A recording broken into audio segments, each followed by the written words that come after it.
Mr. Speaker, every year under General Secretary Xi Jinping and his Chinese Communist Party, between 60,000 to 100,000 young victims, average age 28, are murdered in cold blood to steal their organs.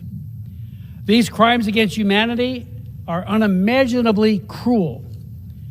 Ethnic groups targeted for this mass harvesting include Uyghurs, who suffer from Xi Jinping's ongoing genocide, and the Falungon, whose peaceful meditation and exercise practices and exceptional good health make their organs highly desirable. The Chinese Communist Party has declared them to be an evil cult fit for butchering. Mr. Speaker, in May of last year, I chaired an absolutely chilling congressional hearing at the Tom Lantos Human Rights Commission entitled Forced Organ Harvesting in China, Examining the Evidence. The China Tribunal, chaired by Sir Jeffrey Nice, and this is the man who prosecuted Slobodan Milosevic at the International Criminal Tribunal for the former Yugoslavia, a tribunal that I worked very hard on and was very supportive of, as were other members of this body. He conducted the world's first independent legal analysis of forced organ harvesting from prisoners of conscience in China.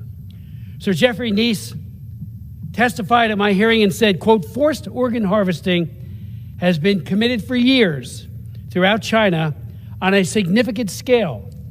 And he said that the Falun Gong practitioners have been one and probably the main source of organ supply.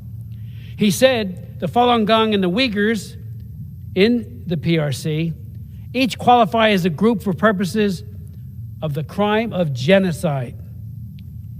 Ethan Gutman, Senior Research Fellow in China Studies, Victims of Communism Memorial Foundation, testified that the Kilgore-Mattis-Gutman report of 2016 estimated China's total transplant volume, this is forced transplantations, as 60 to 100,000 annually. Mr. Gutman also pointed out that, and I quote him, at any given time since 2017, there are approximately 1 million Uyghurs, Kazakhs, Kyrgyzstan individuals, and others in the camps. These are the concentration camps, of course, made up mostly of Muslims. And he said that his estimate is that 25,000 to 50,000 camp detainees are being harvested every year. Again, he says 28-year-olds from Xinjiang camps can be harvested for 2 or 3 organs each, translating into a maximum of about 150,000 organs.